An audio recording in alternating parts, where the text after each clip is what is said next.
প্রিয় দর্শক, মিজানুর রহমান আজাহারিকে হত্যা করে মাথাটা কেটে দিতে পারলে 10 লক্ষ টাকার ঘোষণা দিয়েছে সাদিকুর রহমান নামক এক পীর। এই কুলাঙ্গারের এই সাহস বাংলাদেশের মাটিতে কি করে হলো? বাংলাদেশের তরুণ সমাজ, বাংলাদেশের আবাল বৃদ্ধ বনিতা, ধর্মবিরু মানুষের কাছে আমার জিজ্ঞাসা।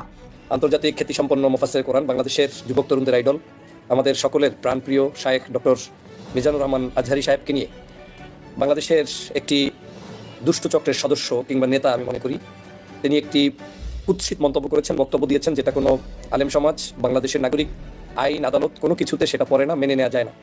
তিনি মিজানুর রহমান আজহারি সাহেবের মাথা যদি কেউ তার কাছে নিয়ে যেতে পারে, মানে আপনি আজহারি সাহেবের মাথাটা কেটে নিয়ে যাবেন তার কাছে, যদি এটা আপনি করতে পারেন তাহলে তাকে 10 লক্ষ টাকা তিনি পুরস্কার দিবেন। দর্শক, আজকের এই ভিডিওটি দেখলে আপনারা রীতিমতো অবাক হয়ে যাবেন। আপনারা জানেন ইতিমধ্যে আওয়ামী লীগ সরকারের পতন হয়েছে। এখন ক্ষমতায় আছেন অন্তর্বর্তী সরকার ডক্টর মোহাম্মদ ইউনূস। অন্তর্বর্তী সরকারের মাননীয় উপদেষ্টা ডক্টর মোহাম্মদ ইউনূস থাকাকালীন দেশে কি কি ঘটনা ঘটে যাচ্ছে তা আপনাদের প্রমাণ সহকারে দেখাবো। দর্শক, কথা আর বাড়াবো না, ভিডিওতে চলে যাব। তার আগে আপনাদের কাছে ছোট্ট একটি অনুরোধ, আপনি যদি আমাদের চ্যানেলে নতুন দর্শক হয়ে থাকেন তাহলে অবশ্যই চ্যানেলটি সাবস্ক্রাইব করে পাশে থাকা বেল আইকনটি বাজিয়ে দিতে ভুলবেন না। যারা অলরেডি আমার চ্যানেলটি সাবস্ক্রাইব করেছেন তাদেরকে জানাই অসংখ্য ধন্যবাদ। চলুন ভিডিওটি শুরু করা যাক। আন্তর্জাতিক খ্যাতিসম্পন্ন মুফাসসির কোরআন, বাংলাদেশের যুবক তরুণদের আইডল, আমাদের সকলের প্রাণপ্রিয় শায়েখ ডক্টর মিজানুর রহমান আজহারি সাহেবকে নিয়ে বাংলাদেশের একটি দুষ্ট চক্রের সদস্য কিংবা নেতা আমি মনে করি তিনি একটি কুৎসিত মন্তব্য করেছেন, বক্তব্য দিয়েছেন, যেটা কোনো আলেম সমাজ, বাংলাদেশের নাগরিক, আইন, আদালত কোনো কিছুতে সেটা পড়ে না, মেনে নেওয়া যায় না। তার নাম হচ্ছে একটা দরগা শরীফের, সম্ভবত উনি কোনো একটা ওরসে বক্তব্য দিয়েছেন। সাদিকুর রহমান হাশিমি নামের এক ব্যক্তি, তিনি মিজানুর রহমান আজহারি সাহেবের মাথা যদি কেউ তার কাছে নিয়ে যেতে পারে, মানে আপনি আজহারি সাহেবের মাথাটা কেটে নিয়ে যাবেন তার কাছে, যদি এটা আপনি করতে পারেন তাহলে তাকে 10 লক্ষ টাকা তিনি পুরস্কার দিবেন। বলছেন কোথায়? মাহফিলের মঞ্চে, তাদের অনুসারীদের সামনে। কোন মাহফিল হতে পারে? এই মাজারপন্থী বা তার মতো করে তার মাসলাক বা অনুসারী তাদের সামনে। এবং শুধু এটাই নয়, ধৃষ্টতার এক পর্যায়ে তিনি বলেছেন যে যদি পারেন আপনারা তাকে 3টা ভাগ করে আনবেন আমার কাছে, আমি 10 লক্ষ টাকা দিব। এবং তিনি বারবার বলছেন এই সাদিকুর রহমান সাহেব যে 10 লক্ষ টাকা, আপনাদেরকে কত লক্ষ টাকা? 10 লক্ষ টাকা। চিন্তা করেন কত বড় উগ্রতা গত আওয়ামী লীগ সরকারের আমলে ছড়িয়েছে এবং এই ধরনের মানুষদেরকে পেলে পুষে রেখেছে এবং এই দোসররা এখনো বাংলাদেশে বসবাস করছে। কত বড় ধৃষ্টতা হলে একজন ব্যক্তি, সে যত বড় রাষ্ট্রের, যত বড় একজন খারাপ মানুষ হোক, ভালো মানুষ হোক, আপনি কোনো মানুষের মাথা তার কাছে নিয়ে যাবেন, এটা চরম ধৃষ্টতা, রাষ্ট্রদ্রোহিতার শামিল। তাকে আবার প্রকাশ্যে 10 লক্ষ টাকা পুরস্কৃত করবেন। আমি জানি না লোকটা এই মুহূর্তে এখনো গ্রেপ্তার হয়েছে কিনা। তাকে শুধু গ্রেপ্তার নয়, কারণ তিনি তো 10 লক্ষ টাকার ডাইরেক্ট ঘোষণা দিয়েছেন একজন মানুষকে মার্ডারের বিনিময়ে। তাকে শাস্তি দিয়ে আমি মনে করি ফাঁসির কাস্টে ঝুলানো দরকার। এই মানুষগুলো যদি বেঁচে থাকে, এই মানুষগুলো যদি সত্যিকার এরকম বিশৃঙ্খলা সৃষ্টি করে, তাহলে সমাজের, ইসলামের, ধর্মের এবং মানুষের নিরাপত্তা হীনতায় ভুগতে হবে। বেটা ভণ্ড কোথাকার, নিজের যোগ্যতা নাই, আজহারির একটা পশমের যোগ্যতা নাই, যে তার বংশের মধ্যে তোদের বেটা এর কাছাকাছি যাওয়ার যোগ্যতা নাই। একটা কর্নারে বসে বসে, দরগার পাশে বসে তুমি একজন মানুষকে মাথা কেটে আনার জন্য 10 লক্ষ টাকা ঘোষণা দাও, এটা কত বড় ধৃষ্টতা, কত বড় অন্যায়, কত বড় জাহিলিয়াত, সেটা আর বসতে অপেক্ষা রাখে না। প্রিয় বন্ধুরা আমার, আমি অবাক হয়েছি তার এই দৃষ্টতাপূর্ণ বক্তব্য দেখে। আমি দ্রুত এই সরকারকে অনুরোধ করছি, দ্রুত আজকে দিনের মধ্যে, আজকেই এই ভদ্রলোককে আপনি গ্রেপ্তার করুন। অভদ্র এই মানুষটিকে, আমি ভদ্র বলেছি, ভুল বলেছি, অভদ্র এই মানুষটিকে, এই জঙ্গি মানুষটিকে, এই অশান্তি করার মানুষটিকে আপনি দ্রুত আজকের মধ্যে গ্রেপ্তার করে জাতির সামনে হাজির করুন। এবং আজকেই তাকে, যে আইনের মধ্যে পড়ে, একজন ব্যক্তি একজনকে যদি মার্ডার করার হুমকি দেয়, তিনি মার্ডার কেসের আসামি বিদায়, তাকে যে সর্বোচ্চ শাস্তি, সেই শাস্তি তাকে দেওয়া উচিত। তাকে ছেড়ে দেওয়ার কোনো সুযোগ নাই, মাপ চাওয়ার কোনো সুযোগ নাই, রাস্তায় রাখার কোনো সুযোগ নাই, মাহফিল মঞ্চে রাখার কোনো সুযোগ নাই। কারণ কোনো ব্যক্তি, সে যদি উম্মাদ হয়, উম্মাদ হলে ঘরে বসে থাকবে, তাকে তার পরিবার শিকল দিয়ে বেঁধে রাখবে। যদি উম্মাদ না হয় তাহলে সে বাহিরে এসে এই ধরনের কথা বলতে পারে না। একটা ভর মজলিসে মানুষকে ঘোষণা দিচ্ছে যে 10 লক্ষ টাকা পুরস্কার দেবে। এখন এই 10 লক্ষ টাকার পুরস্কার ঘোষণার পরে তার উম্মাদ যদি, তার কোনো অনুসারী থেকে থাকে, কোনো একটি মাতাল যারা মাজারের পাশে বসে ধরেন গাঞ্জা টানলো কিংবা সারাদিন নেশাগ্রস্ত থাকলো, এই ধরনের কিছু নেশাগ্রস্ত ছাড়া তো আর কোনো এই ধরনের কথা বলতে পারে না কিংবা এই ধরনের আহাম্মকি বক্তব্য দিতে পারে না। তো এই অভদ্র লোক নিশ্চয়ই তার মুরিদ কিংবা তার যারা অনুসারী, এই লোকগুলোও হবে ওই মাপেরই। তারা কোনো হক্কানি আলেম নয়, তারা কোনো হক্কানি পীর নয়, তারা কোনো সত্যিকারের দেশের মানুষের চিন্তা চেতনার আদর্শের কোনো আলেম নয়। এরা জাতীয় মসজিদের খতিব না, কিংবা এরা বাংলাদেশের হক্কানি কোনো পীর বাসায় কিংবা দরবারি লোক না। এই লোকগুলো কোত্থেকে জন্মগ্রহণ করেছে আমি জানি না। এদেরকে রাস্তায় রাখলে সমাজ কলুষিত হবে, দেশ কলুষিত হবে, রাষ্ট্র কলুষিত হবে এবং এই সমাজের মানুষগুলো অশান্তিতে থাকবে। অতএব আমার দাবি হচ্ছে এই মুহূর্তে তাকে গ্রেপ্তার করতে হবে। মিজানুর রহমান আজহারী সাহেব বাংলাদেশের জনগণের মনিকটায় স্থান করা একজন ব্যক্তি, যুবকদের আইডল, যুব সমাজের অহংকার, বাংলাদেশের একজন ব্যক্তি যিনি বাংলায়, ইংরেজিতে, আরবিতে তিনি সম্পূর্ণ জ্ঞানে পারদর্শী একজন ব্যক্তি। হতে পারে আপনার মতের সাথে ভিন্নতা, হতে পারে আপনার চেহারার সাথে ভিন্নতা, হতে পারে তার এই কোটি কোটি মানুষ, লক্ষ লক্ষ ভক্ত অনুরক্ত দেখে আপনি জ্বলছেন, জ্বলে পুড়ে ছারখার হয়ে যাচ্ছেন, ধ্বংস হয়ে যাচ্ছেন। This is up to you. কিন্তু আপনার রাইট নাই কোনো মানুষকে আপনি এরকম মাথা এনে দেওয়ার জন্য 10 লক্ষ টাকা ঘোষণা দিবেন। এই যে কোত্থেকে পেয়েছে, কোন তালুকদারির কারণে পেয়েছে, কোন ভাষায় কথা বলতে হয় সেটা যদি আজকে না জানে, তাহলে এই বাংলাদেশের মানুষের কোত্থেকে তারা আজকের এই বাংলাদেশে তারা এখনো ওয়াজ মাহফিল করে বেড়ায়। প্রিয় সহযোদ্ধা ভাই, আপনারা নিশ্চয়ই দেখেছেন যে মাহফিলের নাম দিয়ে, সেই মাহফিলে একজন ব্যক্তি, তার নাম হচ্ছে সাদিকুর রহমান হাশিমি, আমি নাম উচ্চারণ করতে চাই না, এগুলো এসেছে এখন শুধু ভাইরাল হওয়ার জন্য। এগুলোর কোনো কাজ নেই, এগুলোর কোনো খানা নাই, এগুলোর কোনো দানা নাই, এদের কোনো ব্যক্তিত্ব নাই, এদের কোনো সামাজিক মূল্য নাই, এদের সমাজে কোনো অবস্থান নেই, শুধুমাত্র হিংস্রতা ছড়ানো এবং ভণ্ডামি করার জন্যই এরা মাঠে নেমেছে। নিশ্চয়ই আপনারা কিছুদিন আগে দেখেছিলেন শায়েখ আহমদুল্লাহকে নিয়ে বাংলাদেশের একজন মাজার পূজারী, দুষ্ট মাজার পূজারী বলতে যেই লোকগুলো ওই যে গাঞ্জা টানা পার্টি, আমি তাদের কি মিন করছি, যারা মাজারের জিয়ারত করেন, দরবার শরীফগুলোতে যান, ইসলামপন্থী পীর মাশায়েখদের অনুসারী, তারা হক্কানি, তাদেরকে আমি স্যালুট জানাই, তাদের প্রতি আমার কোনো ব্যক্তিগতভাবে তাদেরকে আমি অনেক শ্রদ্ধা করি। কিন্তু আমি বুঝাতে চাচ্ছি এই গাঞ্জাটে টাইপের যারা ডোলবাদ্য নিয়ে ওই মঞ্চে উঠে মঞ্চটাকে নষ্ট করে, ধ্বংস করে, জিকিরের মধ্যে শয়তানি করে, তারা শায়েখ আহমদুল্লাহকে নিয়েও কয়েকদিন আগে তারা এই অপকর্মটি করেছিল। বর্তমান সরকারকে সতর্ক হতে হবে। একটি গোষ্ঠী নিজেদের ওই যে মাজার টাজার ভেঙে টেঙে তারপরে সেই জায়গায় ওই যে নিজেরা ষড়যন্ত্র করে সরকারের বিরুদ্ধে এই সরকার যখন নতুন আসছিল তখন কিন্তু মাঠে নেমেছিল, আপনারা নিশ্চয়ই দেখেছেন। এরা আপনার সরকার তো দূরের কথা, আগামীর বাংলাদেশের আপনাদের আমাদের মানসিকতার কোনো মানুষের কল্যাণের কেউ নয়। এরা আওয়ামী লীগের বি টিম, এরা তাবলিগে ঢুকবে, এরা মাজারে ঢুকবে, এরা এইসব জায়গায় ঢুকবে, ঢুকে বাংলাদেশের মানুষের স্বাধীনতার চেতনা, সার্বভৌমত্বের চেতনা, ধর্মীয় মূল্যবোধের চেতনাকে ধ্বংস করবে। কত বড় দুঃসাহস থাকলে এই কাজ করতে পারে।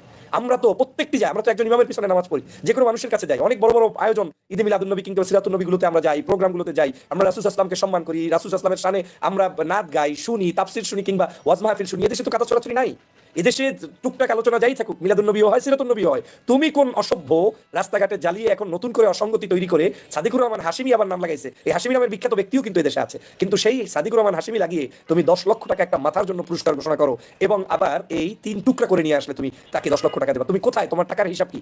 আমি ওর ব্যাংক তলবের আহ্বান জানাই। আমার কাছে মনে হচ্ছে ওর কাছে শেখ হাসিনার টাকা আছে, আমার কাছে মনে হচ্ছে ওর কাছে ভারতের রয়ের টাকা আছে, আমার কাছে মনে হচ্ছে পার্শ্ববর্তী দেশের দাদাবাবুরা এইগুলো চালায়।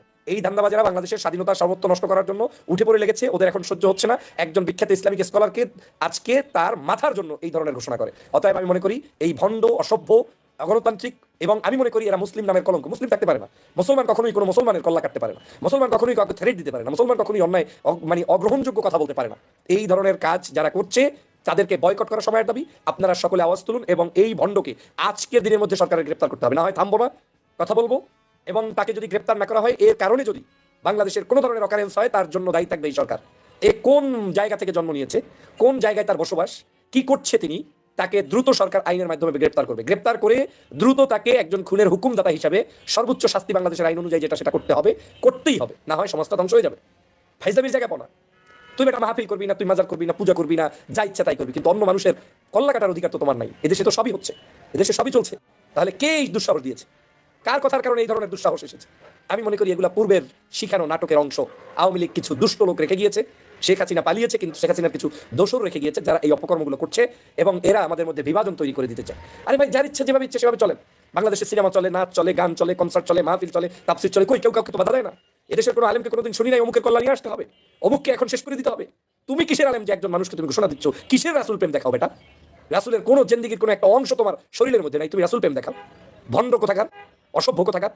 বাংলাদেশের মানুষের ইমান, আমল, মগজ নিয়ে ধান্দাবাজি করা শুরু করেছো, আমি তীব্র নিন্দা জানাই এবং এই সাদিককে গ্রেপ্তার করার আহ্বান জানিয়ে আপনাদের সকলকে সোচ্চার হওয়ার আহ্বান জানাই। আপনারা যারা এই তথ্যটি জানেন না, তারা ফেস দ্য পিপলে ঢুকে ভিডিওটা দেখে নেবেন। একটু আগে তারা এটাকে আপলোড করেছে এবং তার হুবহু বক্তব্য সেখানে আছে। আপনারা সবাই আওয়াজ তুলুন। আজকের দিনের মধ্যে আমি ঘোষণা দিচ্ছি, আজকের দিনের মধ্যে সাদিককে যেখানে থাকুক সেখান থেকে অ্যারেস্ট না করলে বিভিন্ন প্রবলেম শুরু হবে। তখন এই সরকার কিন্তু কোনো অবস্থায় সেটা সামাল দিতে পারবেন না। এই শয়তানি বন্ধ করুন আজকের মধ্যে।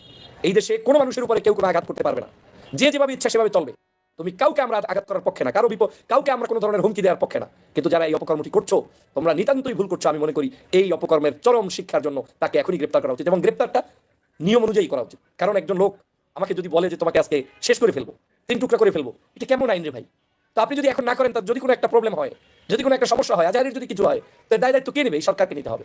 অতএব এই সরকারকে আমি বারবার বলেছি, দ্রুত এই সাদিকুর রহমান কি হাশিমি নাকি, আবার সে আলামিন হাশমি দরগা শরীফের ওরসে, এই ওরসে বক্তব্য দিয়েছেন, সেখানে দুটো আপত্তিজনক কথা বলেছেন। একটা তাকে টুকরো করবে 3 টুকরা, আর একটা হচ্ছে তার মাথা যে এনে নিবে তাকে তিনি 10 লক্ষ টাকা দিবেন। বাংলাদেশের মাটিতে কি করে হলো বাংলাদেশের তরুণ সমাজ, বাংলাদেশের আবাল বৃদ্ধ বনিতা, ধর্মবীরু মানুষের কাছে আমার জিজ্ঞাসা, মিজানুর রহমান আজহারি এমন কি হলো যেই কারণে তাকে হত্যা করবে এবং 10 লক্ষ টাকা ঘোষণা করবে, আর আপনারা ঘুমিয়ে থাকবেন? এই কুলাঙ্গার সাদিকুর রহমান কোথায় আছে, বাংলাদেশের কোন কোনায় আছে? আমি তরুণ সমাজকে বলবো, শুধু হাড্ডি আর মাংস আলাদা হবে না, ভিতরে থাকবে হাড্ডিগুলা, কিন্তু সেই হাড্ডি দিয়ে যাতে করে সে হাঁটা চলা করতে না পারে সেই ব্যবস্থা করা আপনাদের দায়িত্ব। কারণ আপনাদের জন্যই মিজানুর রহমান আজহারি মালয়েশিয়া থেকে বাংলাদেশে এসেছে। এখন যদি মিজানুর রহমান আজহারির কিছু হয়, বাংলাদেশের 18 কোটি মানুষ দায়ী হবে। কারণ মিজানুর রহমান আজহারি বাংলাদেশের মানুষের ভালোবাসা সে পাচ্ছে, যেখানে যাচ্ছে সেখানে লক্ষ লক্ষ মানুষ জমায়েত হচ্ছে, নারী পুরুষ সবাই তার মাহফিলে অংশগ্রহণ করছে। অমুসলিমরা পর্যন্ত তাকে এক নজর দেখার জন্য, তার মাহফিল শোনার জন্য হাজার হাজার অন্য ধর্মের ভাই বোনেরা অংশগ্রহণ করছে। তাই মিজানুর রহমান আজহারিকে হত্যা করবে এবং 10 লক্ষ টাকা পুরস্কার দিবে। তার নিজের মুখের বক্তব্য আমি শুনেছি, বলেছে তাকে 3টা টুকরা করে এনে দিতে পারলেও এই পুরস্কারই সে দিবে। 10 লক্ষ টাকা পুরস্কার দিবে। বাংলাদেশের কোনো আইন কানুন আদালত আছে কি নাই এখন আমার জানার বিষয়। আমি ডক্টর আসিফ নজরুল আইন উপদেষ্টার দৃষ্টি আকর্ষণ করছি, মিজানুর রহমান আজহারির একটি পশম যদি বাংলাদেশে কেউ ফেলে দেয়, তাহলে এর জবাব কিন্তু আপনাকেও দিতে হবে। কারণ বর্তমান আইনের শাসন আছে কি নাই সেটার জবাবদিহিতা আপনাকে করতে হবে। যে দেশে আইনের শাসন আছে সেই দেশে কি করে একজন মানুষকে হত্যা করে 10 লক্ষ টাকার ঘোষণা করতে পারে? সেই 10 লক্ষ টাকার ঘোষণাকারীকে যদি 24 ঘন্টার ভিতরে গ্রেফতার করে আইনে শপথ করা না হয় এবং তাকে যদি সর্বোচ্চ শাস্তি ব্যবস্থা না করা হয়, তাহলে আসিফ নজরুলকেও তার চেয়ারে আগুন জ্বালিয়ে দিতে হবে। কারণ আসিফ নজরুলের বিভিন্ন জায়গায় তার দুর্বলতার কারণে, তার নিরপেক্ষ ভাব দেখানোর কারণে আজকে আওয়ামী সহ এই আওয়ামী সাদিকুর রহমান, আওয়ামী বন্ডপীর সাদিকুর রহমানকে অবশ্যই গ্রেফতার করতে হবে। এবং মিজানুর রহমান আজহারি অক্ষতভাবে বাংলাদেশে যতদিন বেঁচে থাকবে, বাংলাদেশের মানুষ যতদিন চাবে, ততদিন বাংলাদেশে সে তার মুখ থেকে। দর্শক, সম্পূর্ণ ভিডিওটি দেখলেন, আশা করি বিষয়টি বুঝতে পেরেছেন। এ নিয়ে আপনার গুরুত্বপূর্ণ মন্তব্যটি অবশ্যই কমেন্ট বক্সে জানিয়ে দিবেন। ধন্যবাদ।